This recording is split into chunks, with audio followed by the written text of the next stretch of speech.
I stared at my phone screen, watching the numbers blur as exhaustion pulled at my eyes. It was nearly midnight on a Wednesday, and I had just finished reviewing the quarterly projections for the pharmaceutical distribution company where I worked as a logistics coordinator. The empty coffee cup beside my laptop had long gone cold, but I barely noticed. This was my life now. Late nights, early mornings, and the constant hum of responsibility that never quite let me rest. My apartment in Austin reflected that reality.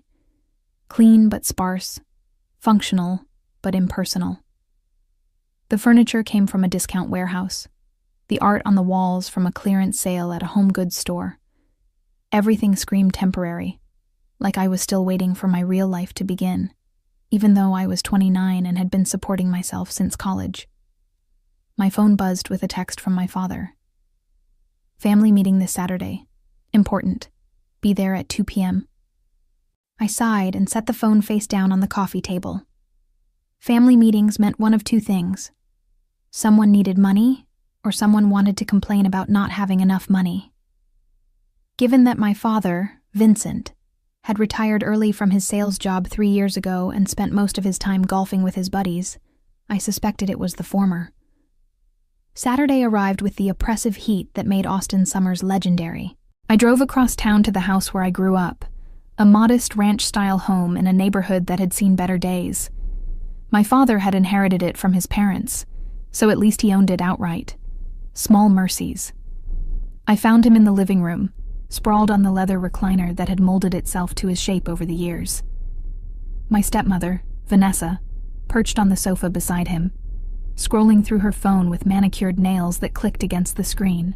She had married my father 5 years ago, 6 years after my mother passed away from cancer. I tried not to resent her, but she made it difficult.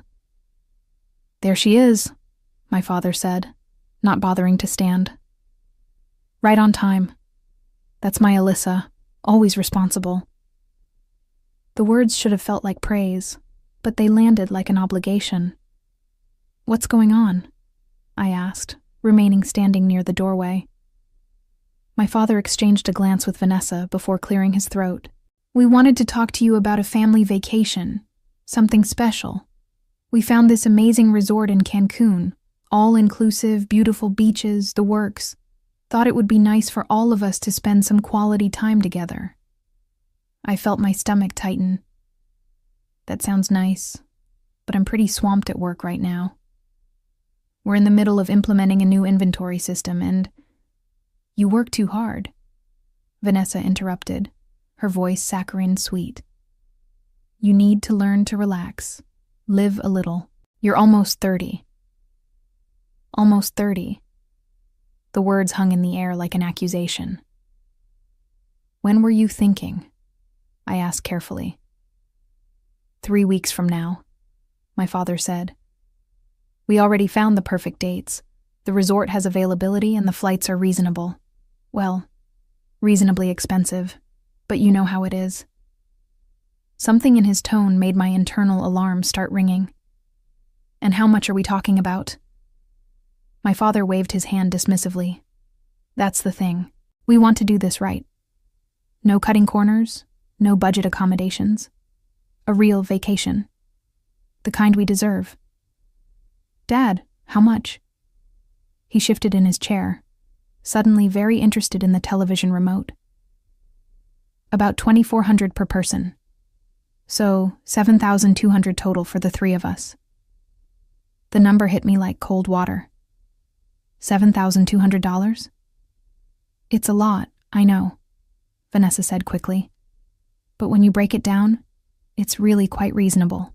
7 days, all meals included, premium drinks, spa access. I can't afford that right now," I said flatly. "I'm still paying off my car, and I just had to replace my water heater last month." My father's expression hardened. "Now, Alyssa, before you say no, hear us out. This is important. Family is important. We never get to spend time together anymore." "Because I'm working," I said, hearing the defensive edge in my voice. "Exactly," he said, as if I had just proven his point. "You're always working. When was the last time you took a real vacation? When was the last time you did something just for fun? I opened my mouth to respond, but nothing came. He was not entirely wrong. My last vacation had been a long weekend 2 years ago, and I had spent most of it sleeping and doing laundry. Here's what we're thinking, my father continued, leaning forward with the enthusiasm of someone about to close a deal. We each pay our own share, equal split. No handouts. No one feeling like they're being taken advantage of. Everyone contributes. Everyone's paying their share. That's fair, right? Don't expect handouts this time, Vanessa added with a pointed smile. The phrase struck me as odd. This time, as if I had been the one asking for handouts, when the reality was exactly the opposite. The conversation continued for another 30 minutes, with my father and Vanessa painting an increasingly elaborate picture of poolside relaxation and sunset dinners. I found myself weakening despite my better judgment. Maybe they were right. Maybe I did need a break. Maybe I was being too rigid, too focused on the practical concerns that consumed my daily life. Think about it, my father said as I prepared to leave. But don't think too long. We need to book by Monday to lock in these rates. I drove home in a daze, my mind churning through the numbers. $7,200 was more than I could comfortably spend, but it was not impossible. I had been saving for a rainy day, building up an emergency fund that currently sat at around $15,000. Taking out nearly half of it for a vacation seemed reckless, but the guilt was already working its way under my skin. When had I last spent real time with my father? When had I last done something purely for enjoyment rather than necessity? By Sunday evening, I had talked myself into it. I would go. I would pay my share. I would try to be less uptight, less focused on the future, more present in the moment. All the things that self-help articles and well-meaning friends always suggested. I texted my father. Okay, I'm in. Let me know what you need from me. His response came immediately. That's my girl. I'll handle the bookings. Just be ready to transfer your share when I ask. Monday morning arrived with a crisis at work, a shipping error that resulted in a delayed delivery of critical medications to a hospital network. I spent the entire day on the phone with carriers and suppliers, troubleshooting and problem-solving until my head pounded. By the time I got home at 7 p.m., I was exhausted. I had just changed into comfortable clothes when my phone chimed with a text from my father. Booked everything. Need your share ASAP. Sending payment request now. Before I could respond, my banking app notification appeared. My father had sent a payment request through the app we both used for occasional transfers. The amount made my breath catch. $7,200. I stared at the number, my finger hovering over the decline button. This was real now. This was money leaving my account. Money I had worked overtime to save. Money that represented security and stability. But it was also my father. My family. The only family I had left, really. I closed my eyes and approved the payment.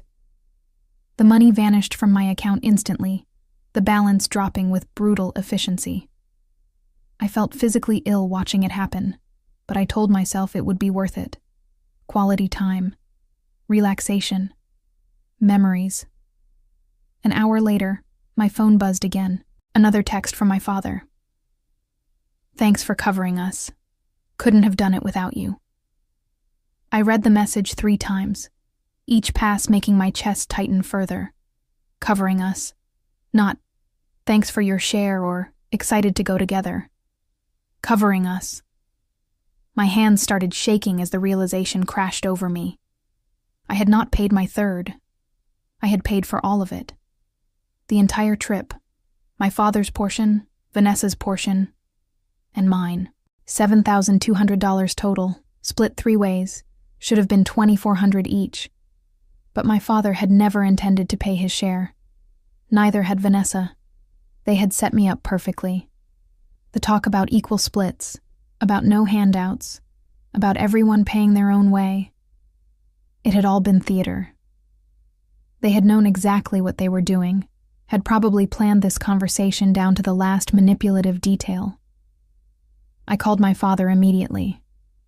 He answered on the fourth ring, his voice cheerful and relaxed. "Hey, sweetheart. Everything okay?" "You said we were each paying our share," I said, fighting to keep my voice steady. "We are," he replied, confusion coloring his tone.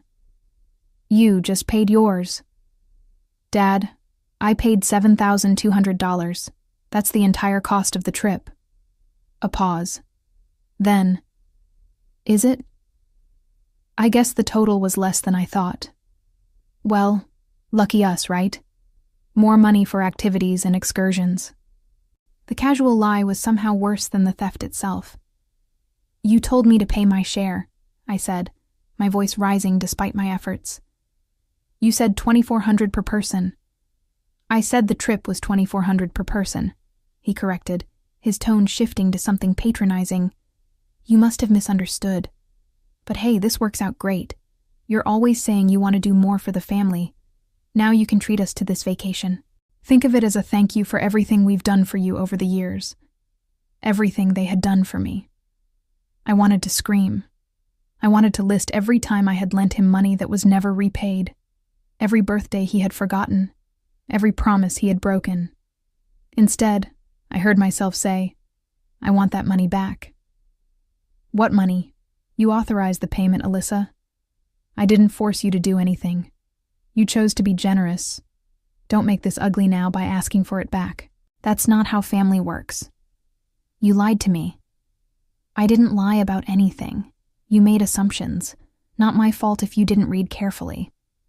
His voice hardened. "Look, we're going on this trip. It's already booked, non-refundable. So you can either come with us, and we'll have a nice time, or you can stay home and pout about it. Your choice." He hung up before I could respond. I sat frozen on my couch, phone still pressed to my ear, listening to the dead silence on the other end. My entire body felt numb, disconnected from reality.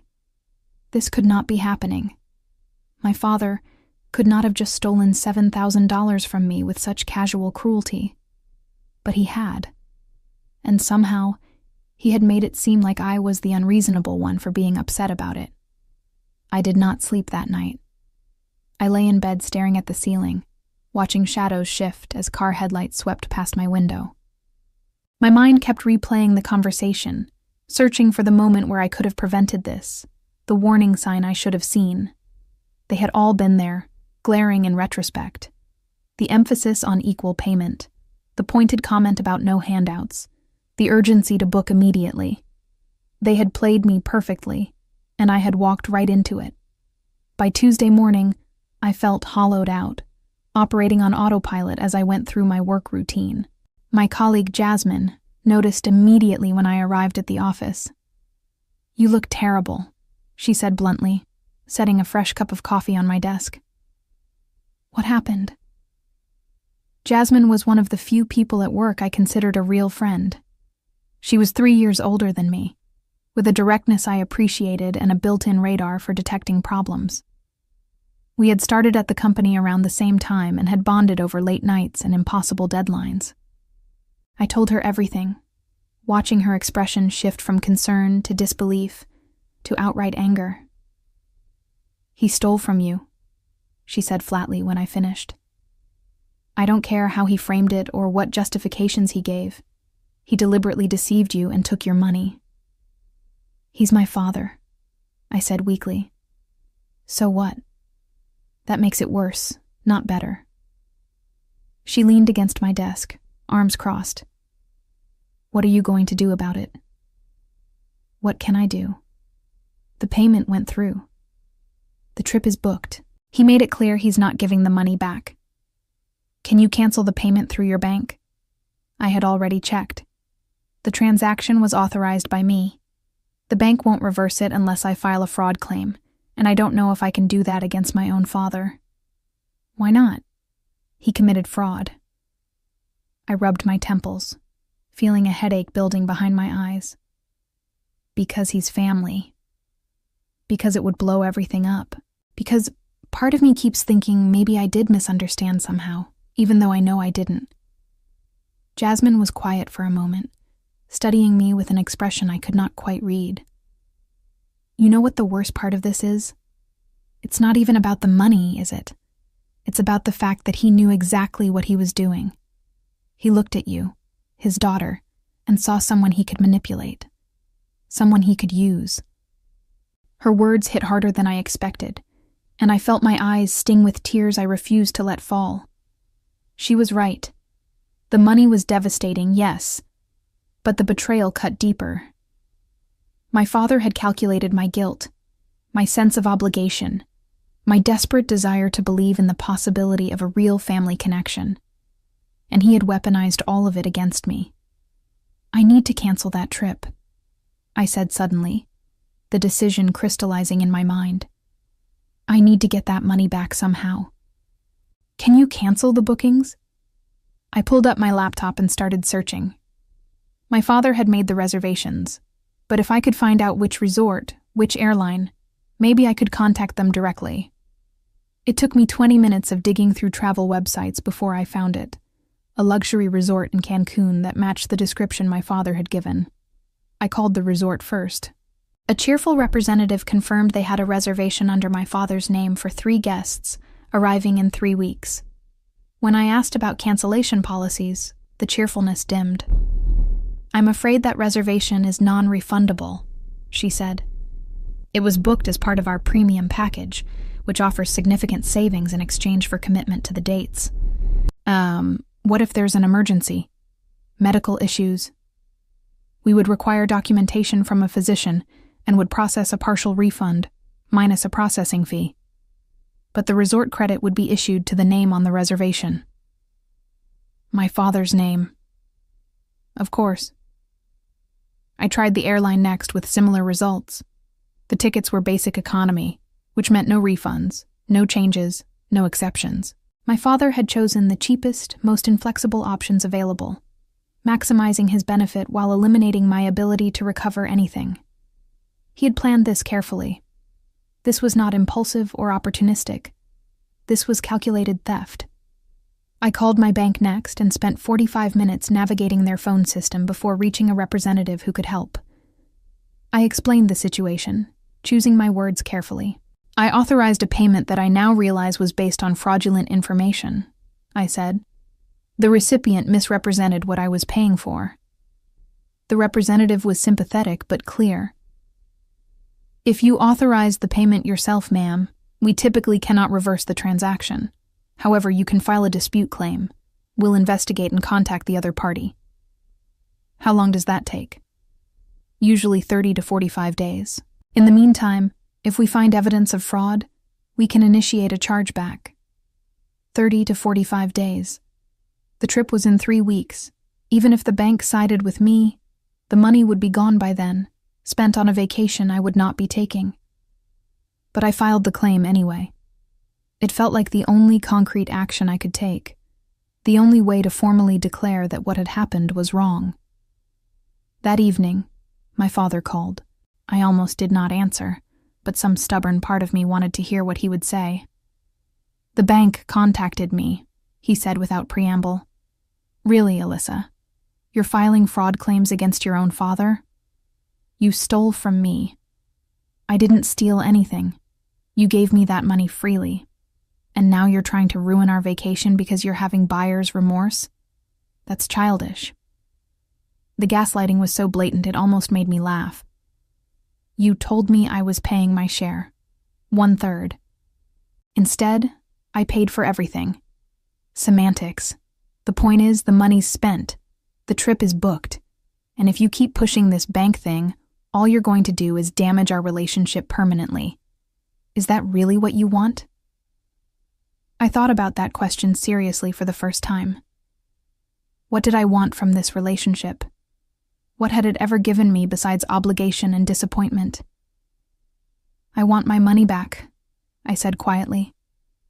That's not happening. So you have 2 choices. Drop this nonsense and come on the trip, or stay home and accept that you made a generous gesture for your family.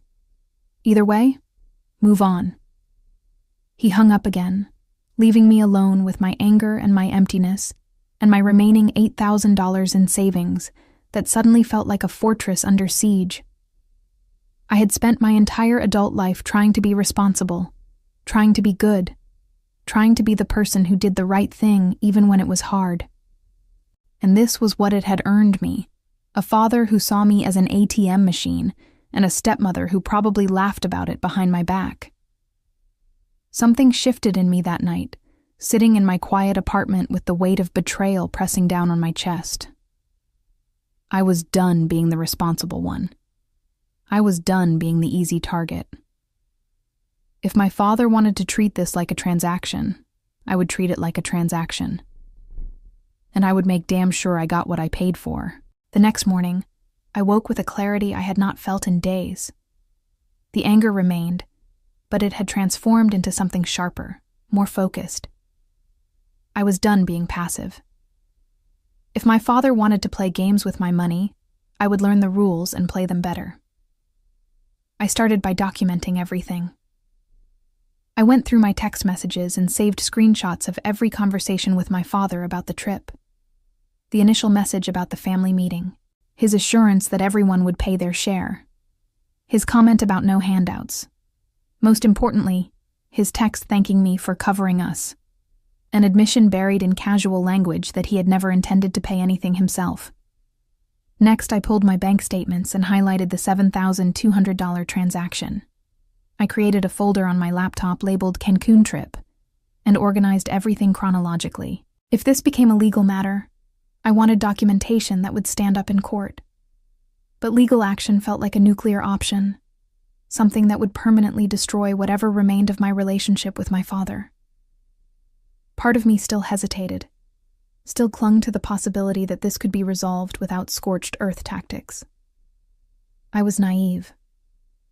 Wednesday afternoon, my phone rang with a call from Vanessa.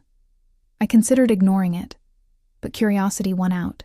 "Alyssa, honey, we need to talk," she said, her voice dripping with false concern. "Your father told me about this little misunderstanding with the payment." "There's no misunderstanding," I said evenly. "He lied to me about what I was paying for." "Oh, sweetie, I think you're being a bit dramatic. Your father would never deliberately deceive you. He loves you. We both do." She paused, and I could practically hear her recalibrating her approach. "Look, I know money is tight for you right now. Maybe we can work something out. How about we pay you back $1,000? That way you're not out quite so much, and we can all still enjoy the vacation together." $1,000 out of $7,200. I almost laughed at the audacity. "I paid for the entire trip," I said. "I want the entire amount back." "Well, that's just not realistic, is it? The bookings are made. The money is spent. We can't exactly unspend it."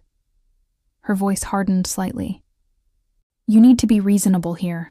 $1,000 is a generous offer. Most people wouldn't offer anything at all. Most people wouldn't steal from their family in the first place. That's a terrible thing to say." She sounded genuinely offended, as if I had committed some breach of etiquette by acknowledging reality. "We're trying to include you in family activities, and this is how you respond? With accusations and hostility?" "I'm not going on that trip," I said, "and I'm not dropping the dispute with my bank." Vanessa's tone shifted completely, all pretense of warmth evaporating. "Fine. But don't come crying to us when you're alone and miserable because you chose money over family. Your father has done everything for you, and this is how you repay him. You're ungrateful, Alyssa. You always have been." She hung up before I could respond, leaving me shaking with anger and something close to relief. The mask had finally dropped. No more pretense of caring, no more fake sweetness. Just the raw contempt that had probably been there all along. I called Jasmine immediately and told her about the conversation.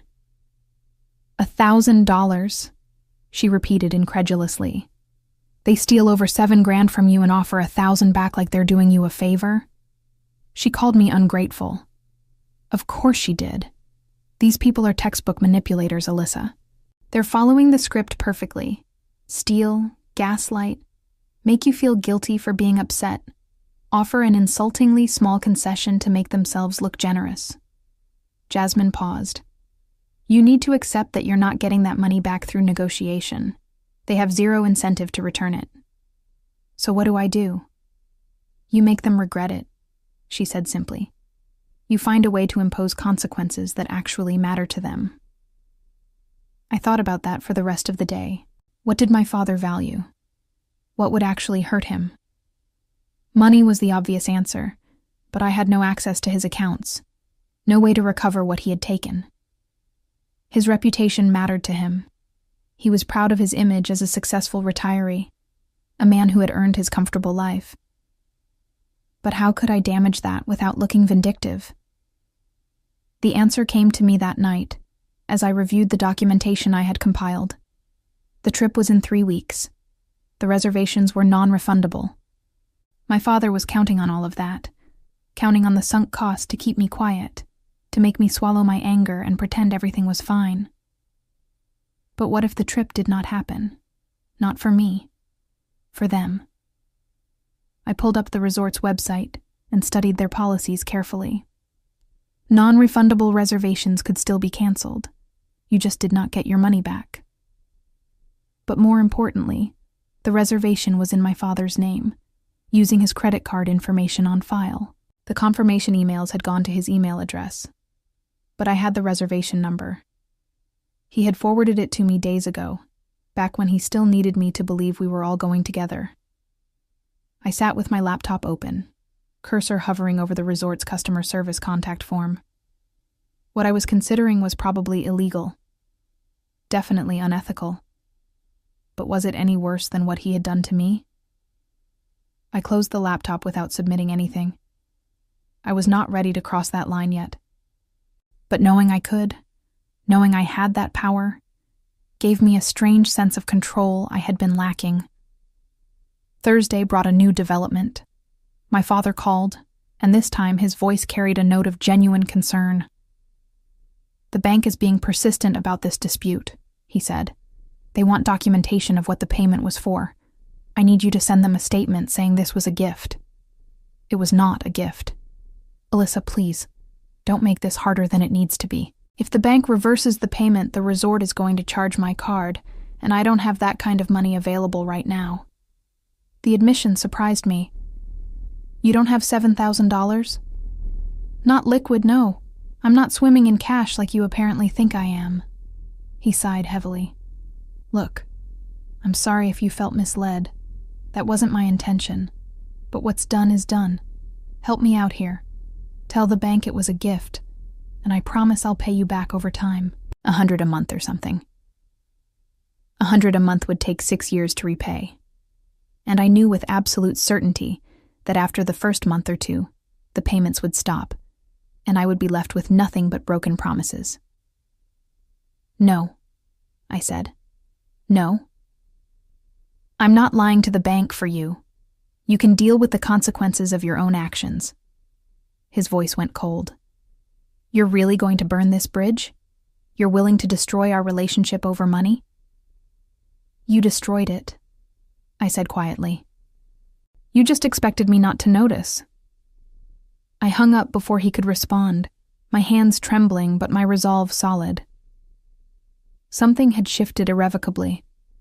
I was no longer his compliant daughter, no longer the easy mark he could manipulate with guilt and obligation. Friday afternoon, I received an email from the bank. They had completed their preliminary investigation and determined that while the transaction was authorized, there was evidence of potential misrepresentation. They would be moving forward with a formal chargeback process, which meant my father's credit card would be charged for the disputed amount.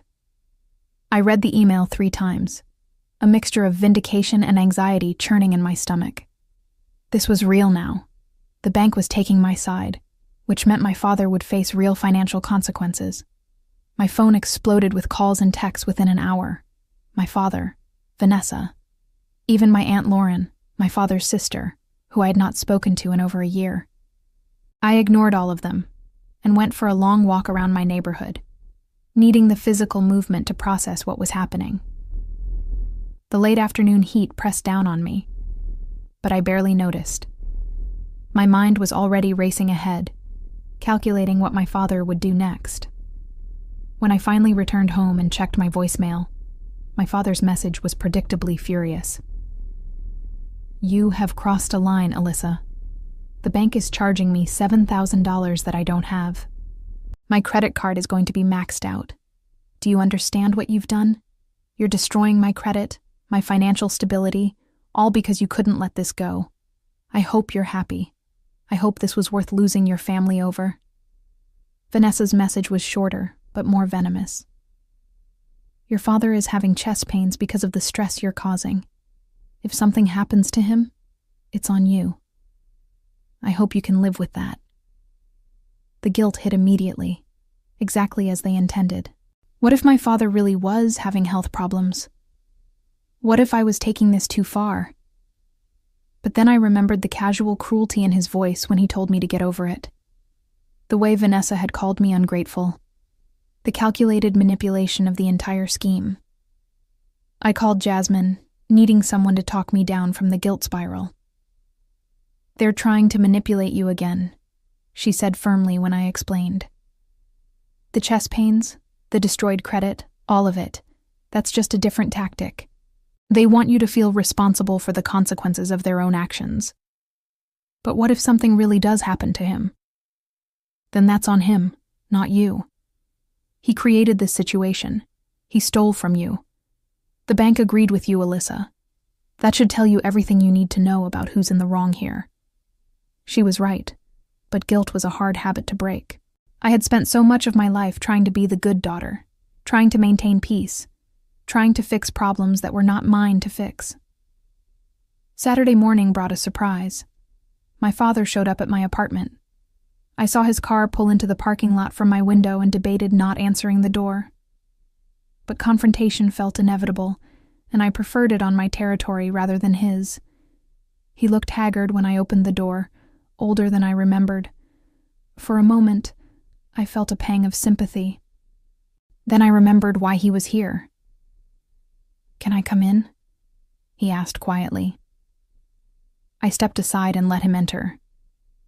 He stood awkwardly in my small living room, taking in the modest furniture and bare walls like he was seeing them for the first time. "You've never really invited me over," he said. "I didn't realize how small this place is." "It's what I can afford," I said evenly. He nodded, still not meeting my eyes. "Look, I came here to apologize. I handled this badly. I should have been clearer about the payment structure. I should have communicated better." It was the closest thing to an admission of guilt I had ever heard from him, but it still fell short. He was apologizing for poor communication, not for theft. For a tactical error, not a moral failing. "You lied to me," I said. "You deliberately set up a situation where I would pay for your vacation while thinking I was paying for mine." "I didn't think of it that way," he protested. I don't know what I thought. Maybe that you wouldn't mind helping out. You make good money, you don't have kids, no major expenses. It seemed reasonable. It seemed reasonable to steal from me because I don't have children? He flinched at the word steal, but did not correct it. "The bank is going to charge my card, $7,000. I don't have that money, Alyssa. My credit card is already carrying a balance. This is going to push me over the limit. I'll have to pay penalty fees, increased interest rates. It's going to spiral." "Then you shouldn't have spent money you didn't have on a luxury vacation." "I thought it was covered," he said, and there it was, the core of his worldview.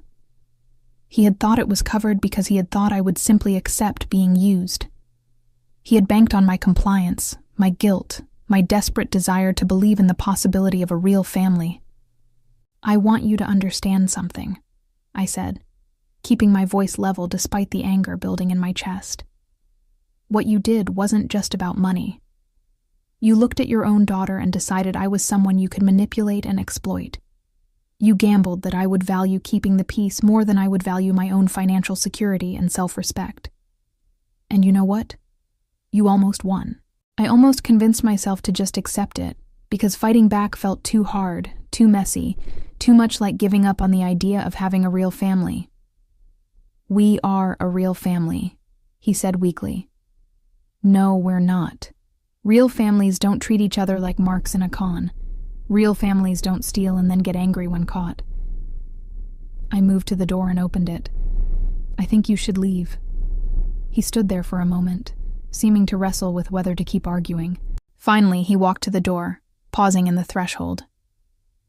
"If you go through with this chargeback, I won't be able to afford the trip," he said. "Vanessa and I were really looking forward to it. This was supposed to be special." "Then you shouldn't have based it on stolen money," I said, and closed the door in his face. I watched through the window as he walked back to his car, his shoulders slumped in defeat. Some part of me expected to feel triumphant, but I just felt tired. The next week passed in relative quiet. The bank finalized the chargeback, and $7,200 reappeared in my account. I stared at the balance for a long time, feeling something between relief and emptiness. I had won, technically. I had my money back, but my father's credit card had been charged, and he genuinely did not have the funds to cover it. The resort reservation remained in place, non-refundable but now impossible for him to actually use. I spent Sunday researching, falling down an internet rabbit hole of travel policies and credit card protection clauses. What I found was enlightening. Many credit cards offered trip cancellation insurance as a benefit, particularly for large purchases. If my father had used the right card and had a valid reason for canceling, he might be able to recover some of the cost. But more interesting was what I learned about resort policies. While the reservation was non-refundable, it could be transferred to another guest with sufficient notice and a modest administrative fee. The resort wanted their rooms filled. They did not particularly care who filled them. An idea began forming, audacious and probably vindictive, but satisfying in a way I had not felt in weeks. Monday morning, I called the resort. I explained that I was one of the guests on a reservation, but that there had been a family emergency, and the original party could no longer travel. I asked about the transfer policy. "We can transfer the reservation to different guests for a fee of $200, the representative explained. However, the original cardholder would need to authorize the transfer. "What if the original cardholder isn't available?" "Then I'm afraid we couldn't process the transfer without written authorization." I thanked her and hung up, the idea crystallizing further. I could not transfer the reservation myself, but I could make it impossible for my father to use it. That evening, I crafted an email to the resort. I wrote as my father, explaining that due to unforeseen circumstances, he needed to cancel the reservation effective immediately. I apologized for any inconvenience and confirmed that he understood the cancellation was non-refundable. I hovered over the send button for a long time, knowing that clicking it would cross a line I could not uncross. This was fraud, impersonation, possibly several other crimes I did not fully understand. But my father had committed fraud first. He had stolen from me with premeditation and without remorse. And now he was facing consequences he claimed would destroy him financially. Yet he still had not apologized sincerely or offered any real restitution. I clicked send. The confirmation email arrived within minutes. The reservation was canceled. No refund would be issued. The rooms were now available for other guests to book. I felt simultaneously powerful and sick to my stomach. Tuesday morning, I received a frantic call from my father. "What did you do?" he shouted without preamble. "The resort called Vanessa. They said our reservation was canceled. They said I sent an email canceling it, but I never sent any email. What the hell did you do?" "I have no idea what you're talking about," I said calmly. "Don't lie to me. This has you written all over it. You canceled our trip out of spite. You got your money back, and that still wasn't enough for you. You had to completely sabotage everything. If someone canceled your reservation, Maybe you should take it up with the resort, I suggested. I'm sure they have records of the communication. They showed me the email. It came from my email address. How did you access my email, Alyssa? That's illegal. That's hacking. I had not actually accessed his email. I had simply created a free email account with a similar name and sent it from there, counting on the resort staff to not scrutinize the exact address too carefully. But I did not correct his assumption. I think you're confused, I said. Maybe Vanessa canceled it? Or maybe you did and forgot. Either way, this sounds like your problem, not mine. You are unbelievable, he hissed. You know what? Fine. You win. Are you happy now? You got your money back, you ruined our vacation, and you destroyed our relationship. Congratulations. I hope it was worth it. Actually, I said, the words coming out before I could stop them. I have one more thing to tell you. What? His voice was wary now, uncertain. I'm done, I said simply. I'm done being your backup plan. I'm done being the responsible one who fixes your problems. I'm done feeling guilty for having boundaries. You taught me something valuable these past few weeks. That blood relation doesn't obligate me to accept mistreatment. So thank you for that lesson. It's the most useful thing you've ever given me. Alyssa. I hung up and immediately blocked his number. Then I blocked Vanessa. Then I blocked my Aunt Lauren, who had tried calling several more times with increasingly aggressive voicemails about family loyalty. I sat in the silence of my apartment, waiting to feel regret or sadness, or something other than this strange light sensation in my chest. It took me a moment to recognize the feeling. Relief. Wednesday brought an unexpected visitor. Jasmine showed up at my apartment after work with takeout Thai food and a bottle of wine. I figured you might need company, she said, pushing past me into the living room. And also, I'm dying to know what happened. You've been cryptic as hell in your texts.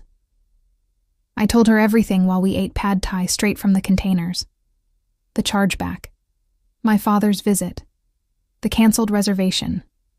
The final phone call. Jasmine listened without interrupting, her expression shifting from shock to admiration to something close to awe. You actually did it, she said when I finished. You went full scorched earth. Was it too much? I asked, voicing the doubt that had been nagging at me.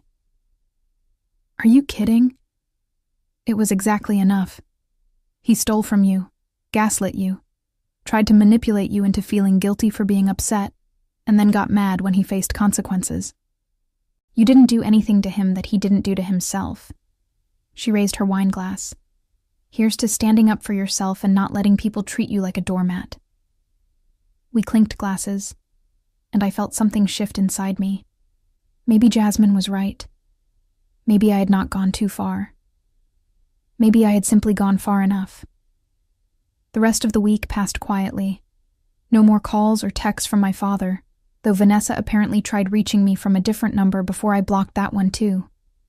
My Aunt Lauren sent a lengthy email about how disappointed my late mother would be in my behavior, which I deleted without finishing.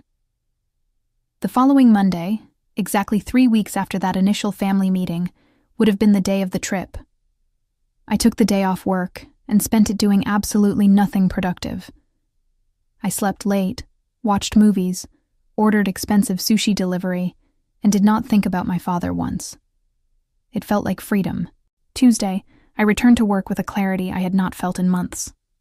I threw myself into a new project, a major overhaul of our distribution tracking system that I had been putting off because it felt too ambitious. But ambitious felt right now. Ambitious felt like forward motion. Jasmine noticed the change immediately. You're different, she said during lunch. More confident or something. I feel different, I admitted. Like I've been carrying around this weight for years without realizing it, and now it's gone. The weight of trying to maintain a relationship that was only ever one-sided? Exactly that. She smiled. Good for you. Seriously. Not enough people have the courage to cut out toxic family members.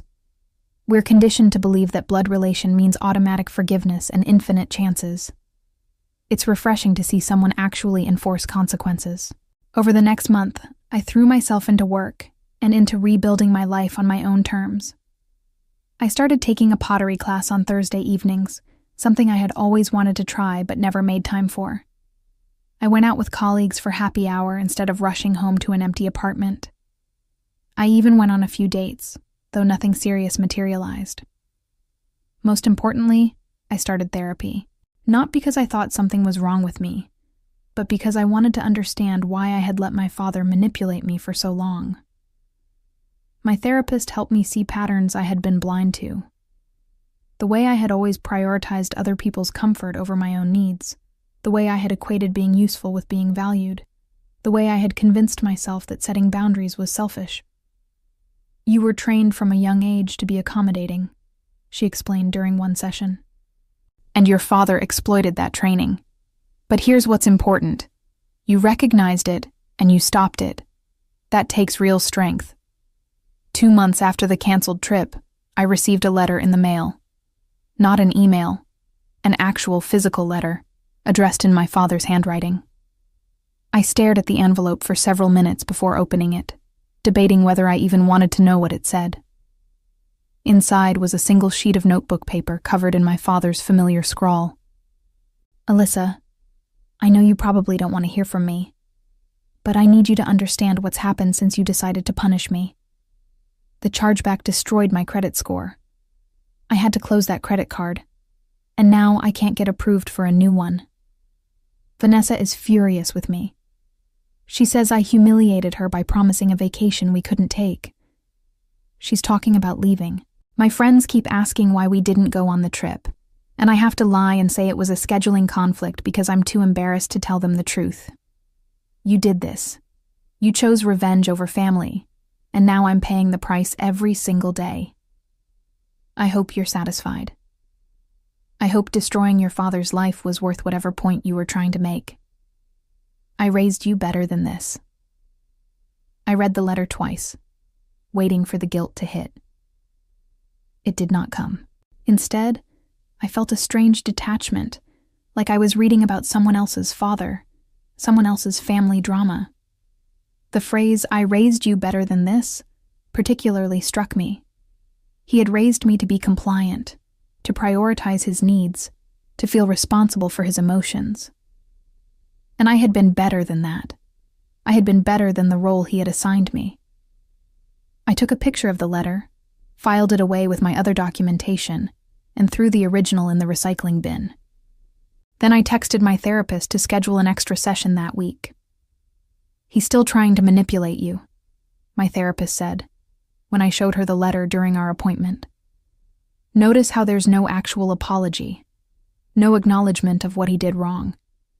It's all about his suffering and your responsibility for that suffering." "I know," I said, "but part of me still wonders if I went too far. If canceling the reservation was crossing a line. Did he cross a line when he stole $7,000 from you?" "Yes." "Did he cross a line when he tried to make you feel guilty for being upset about it?" "Yes." "Then why are you holding yourself to a different standard than you hold him?" She leaned forward slightly. "Here's what I want you to consider. You didn't cancel that reservation to hurt him. You canceled it because he had already gotten your money through the chargeback, but he was still planning to benefit from the crime he committed. You were evening the scales, making sure he didn't profit from stealing from you. That's not revenge. That's justice." Her words settled something in me that had been restless since I clicked send on that email. Justice. Not revenge, not cruelty, but a simple refusal to let him benefit from hurting me. 3 months in, my father made one more attempt at contact. He showed up at my workplace during lunch hour, waiting in the parking lot until he saw me walking to my car.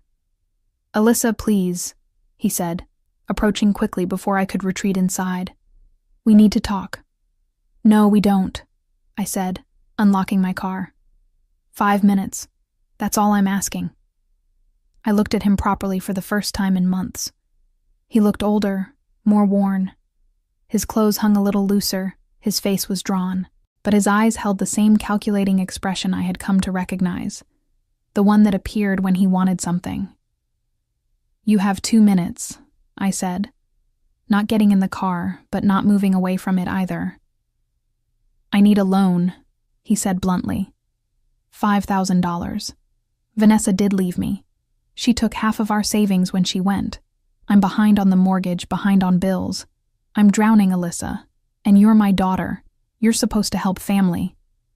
The audacity was breathtaking. After everything. After the theft, the manipulation, the guilt trips, the accusatory letter. He was asking me for money. "No," I said simply. "I'll pay you back. I promise, with interest. Whatever you want." "No. Alyssa, please. I'm desperate here. I might lose the house. Don't you care about that? That's your childhood home." "A house you inherited free and clear," I pointed out. "If you're about to lose it, that's because of your own financial decisions, not because of anything I did or didn't do." "This is your fault," he said, anger creeping into his voice. "If you hadn't pushed that charge back, if you hadn't canceled the trip, none of this would have happened. Vanessa would still be here. My credit would be fine. I would be fine. You destroyed my life because you couldn't let go of a grudge." "I enforced consequences," I corrected. "There's a difference. And I'm not giving you money. Not $5,000, not $500, not 5 cents. You have 2 choices. You can accept that our relationship is over and leave me alone, or you can keep showing up and harassing me until I file a restraining order. Those are your options." His face flushed red. "You're just like your mother. Cold. Unforgiving. She could hold a grudge forever, too." The mention of my mother, who had been warm and generous to a fault, who had tolerated my father's selfishness until cancer took her, made something snap inside me. "Do not talk about her," I said, my voice dropping to something dangerous. "You don't get to use her memory as a weapon against me. She would be ashamed of what you've become. Actually, she probably always knew what you were. She just loved you anyway. I don't have to." I got in my car and locked the doors. My father stood in the parking lot, staring at me through the window with an expression I could not quite read. Hurt, maybe. Or anger. Or just the realization that his leverage was gone, that I was no longer someone he could use. I drove away without looking back. That night, I called Jasmine and told her about the encounter. "He asked you for money?" she said incredulously. "After everything?" $5,000. To save the house he's losing because he's financially irresponsible. "Please tell me you said no." I said no, and I told him we're done. Completely done. I think he finally believes it. "Good," Jasmine said firmly. "You know what? We should celebrate.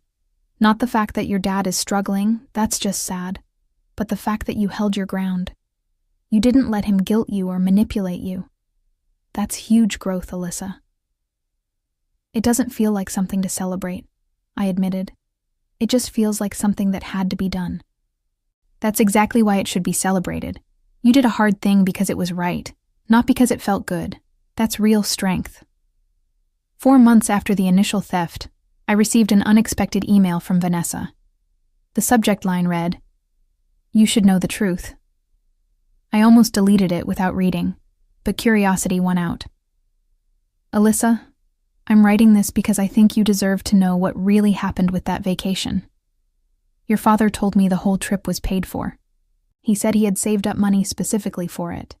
He said we were all contributing equally. I didn't know he had taken the money from you until after the chargeback happened, and he finally admitted what he'd done. I was furious. I told him he needed to make it right, to pay you back, to apologize properly. He refused. He said you would get over it eventually, that you always did. That's when I realized I didn't know the man I married. I left him not because of the money or the canceled trip, but because I saw who he really was underneath. Someone who could steal from his own daughter and feel justified doing it. Someone who could lie to his wife and not feel guilty about it. I'm not asking for forgiveness or trying to excuse my part in this. I should have questioned things more, Should have insisted on seeing receipts. I just wanted you to know that I didn't know. And I'm sorry. For what it's worth, I think you did the right thing standing up to him. I wish I had been strong enough to do it sooner. I read the email 3 times, processing this new information. Vanessa had not been part of the original scheme. She had been another victim of my father's manipulation, or at least another person caught in his web of lies. Part of me wanted to respond, to acknowledge her apology, and maybe even develop some kind of understanding with her. But a larger part recognized that Vanessa was still part of a chapter I had closed. Opening communication would just complicate the clean break I had worked so hard to achieve. I moved the email to a folder labeled Closure and left it unanswered. Work continued to be a source of satisfaction and growth. The distribution tracking system I had overhauled was performing beyond expectations, and my supervisor called me into her office one afternoon with news. "Corporate has noticed your work on the tracking project," she said, smiling. "They want to implement it across all our regional facilities, and they want you to lead the rollout." Seriously? I felt a surge of pride that had nothing to do with anyone else's validation. This was mine. I had earned it. Seriously. It comes with a promotion to senior logistics coordinator and a 20% salary increase. You'd be traveling more, working with teams across the country. I know that's a big change, but I think you're ready for it. I accepted immediately. The promotion felt like confirmation that I had been right to prioritize myself, to invest in my own growth rather than constantly managing my father's crises. That evening, I called Jasmine to share the news. "That's incredible," she said. "See? This is what happens when you stop letting toxic people drain your energy. You have room to actually succeed." She was right. For years, I had been operating at half capacity, always distracted by the next family emergency, always holding back resources in case my father needed something. Without that constant drain, I had flourished. 5 months in, I found out through a mutual acquaintance that my father had sold the house. Not to foreclosure, but a regular sale.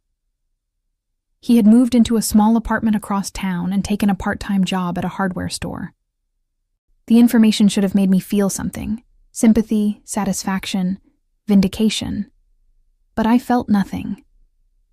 He was simply someone who used to be part of my life and no longer was. My pottery class had evolved into a genuine hobby. I was terrible at it, producing lopsided bowls and uneven vases, but I loved it anyway. There was something meditative about working with clay, about creating something with my hands that had no practical purpose beyond existing. One Thursday evening, while I was struggling with a particularly stubborn piece that refused to center on the wheel, the instructor came over to help. "You're fighting it," she said gently. "Stop trying to force it into shape. Work with the clay, not against it." Her words resonated beyond pottery. I had spent so much of my life fighting against reality, trying to force my father into being someone he was not, trying to shape our relationship into something it could never be. Working with the clay meant accepting its properties, its limitations, its nature. Maybe that was what I had finally learned to do with my father. I had stopped fighting to make him someone he was not, and simply accepted what he had shown me: that he was selfish, manipulative, and incapable of putting my well-being above his own desires. And in accepting that, I had freed myself from the exhausting work of trying to change him. 6 months after everything started, I was sitting in my apartment on a Saturday morning when my phone rang with an unknown number.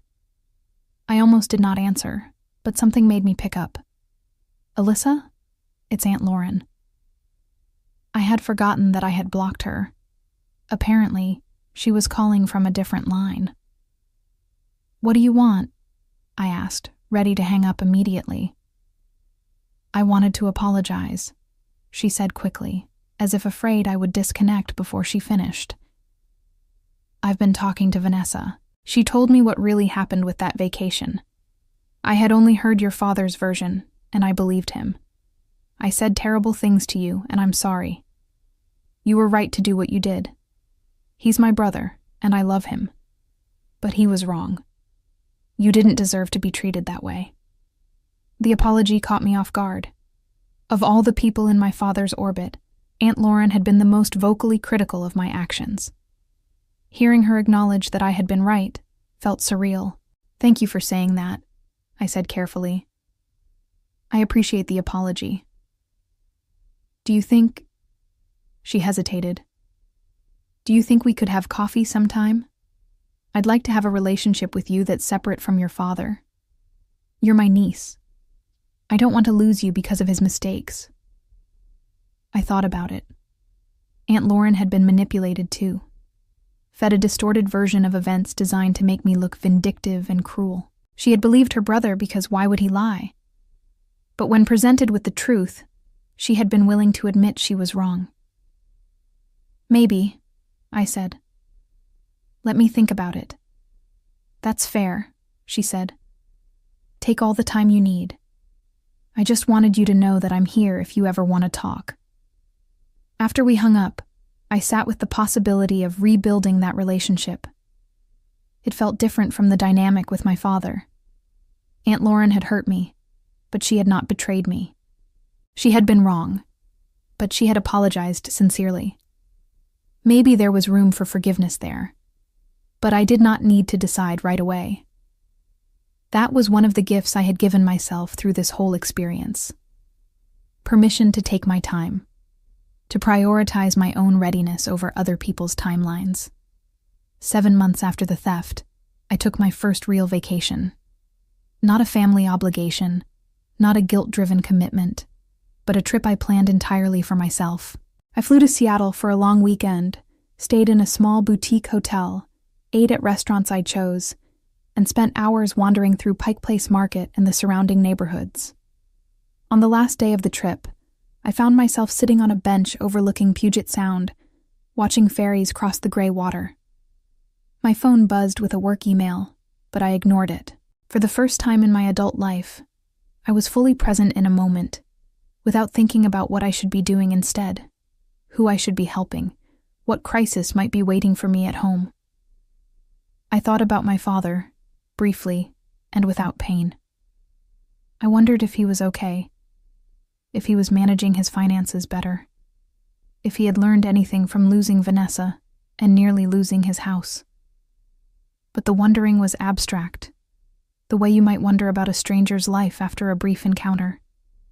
He was not my responsibility anymore. He never really had been, but I had believed he was for so long that it felt like truth.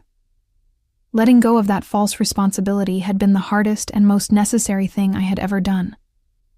When I returned to Austin, I had coffee with Aunt Lauren. We met at a small cafe near my apartment, neutral territory with an easy exit if things went badly. But they did not. We talked for 2 hours, carefully at first, and then with increasing honesty. She told me about her own complicated relationship with my father, the ways he had borrowed money from her over the years and rarely paid it back, the promises he made and broke. "I enabled him too," she admitted. "I told myself I was helping family, but really I was just making it easier for him to avoid taking responsibility. When you stood up to him, it forced me to look at my own patterns. I've been in therapy for a few months now, working through it. Therapy has been really helpful for me too," I said, feeling a connection form between us. "It's hard work, but it's worth it." We agreed to stay in touch, to build something new that was not defined by my father or his dysfunction. It felt like reclaiming a piece of family that I had lost, not because it was gone, but because I had not known it could exist separately. 8 months in, I was promoted again, this time to regional logistics manager. The position came with an office, a substantial raise, and the respect of colleagues who valued my expertise. I celebrated by taking myself to an expensive steakhouse and ordering the most extravagant meal on the menu. No one to split the bill with, no one to feel guilty about outspending. Just me, acknowledging my own success in a way I would never have done before. My father tried to contact me one more time, 9 months after the original theft. He sent a letter to my workplace, presumably because he did not have my new address after I moved to a better apartment in a nicer neighborhood. Alyssa, I'm not writing to ask for anything. I just want you to know that I understand now. I understand what I did was wrong. I understand why you did what you did. I understand that I destroyed our relationship through my own selfishness. I'm working with a financial counselor now, trying to get my life together. I'm not asking you to forgive me or to let me back into your life. I just wanted you to know that I'm trying to be better, that you were right to hold me accountable. I'm sorry for everything. I'm sorry for being the kind of father who made you feel like you had to choose between self-respect and family. You deserved better. You always deserved better. I hope you're doing well. I hope you're happy. You don't need to respond to this. I just needed to say it. I read the letter in my car during lunch break, sitting in my designated parking spot with my new title on the sign. The apology felt real this time, unencumbered by justifications or requests. But it also felt like it came too late, after I had already done the work of moving on without it. I took a picture of the letter, filed it away with the others, and threw the original in a public trash can on my way back into the office. Maybe someday I would be ready to have some kind of relationship with my father again. But today was not that day, and tomorrow probably would not be either. And that was okay. I had built a life I was proud of. I had friends who valued me, work that challenged me, hobbies that fulfilled me. I had learned to recognize manipulation and to walk away from it without guilt. I had learned that setting boundaries was not selfish, that protecting myself was not cruel, that choosing my own well-being over someone else's comfort was not only acceptable, but necessary. My father had taught me one final, valuable lesson, though not the one he intended, that sometimes the most loving thing you can do for yourself is to stop loving people who hurt you, not with anger or bitterness, but with the simple recognition that you deserve better than what they are capable of giving. That evening, I went to my pottery class and successfully centered a piece of clay for the first time. It was not perfect. It wobbled slightly, and the walls were uneven. But it held. It maintained its shape. It became something functional and real, much like me. In the months that followed, my father's life unraveled in ways that had nothing to do with me, but everything to do with the patterns I had finally stopped enabling. His part-time job at the hardware store ended when he was caught falsifying his time card, claiming hours he had not worked. The apartment he rented raised their rates, and he struggled to pay the increase on his reduced income. His credit remained damaged, making it nearly impossible to secure loans or new credit cards. Friends who had once admired his early retirement began to distance themselves as the reality of his financial situation became apparent. He tried to reconnect with Vanessa, who blocked his calls and made it clear she had moved on with her life. The small social circle he had built in retirement gradually shrank as people tired of his constant complaints and requests for financial help. He became, in essence, what he had always feared, alone and struggling, with no one willing to bail him out because he had exhausted everyone's goodwill through years of manipulation and broken promises. I built a life filled with people who celebrated my successes without trying to diminish them, who supported me without expecting payment for that support, who understood that real love did not come with strings attached. I learned that revenge was not about destroying someone else, but about refusing to be destroyed yourself. And sometimes, the sweetest revenge was simply living well and leaving the people who hurt you to face the consequences of their own actions without your intervention, without your rescue, without your continued participation in their dysfunction.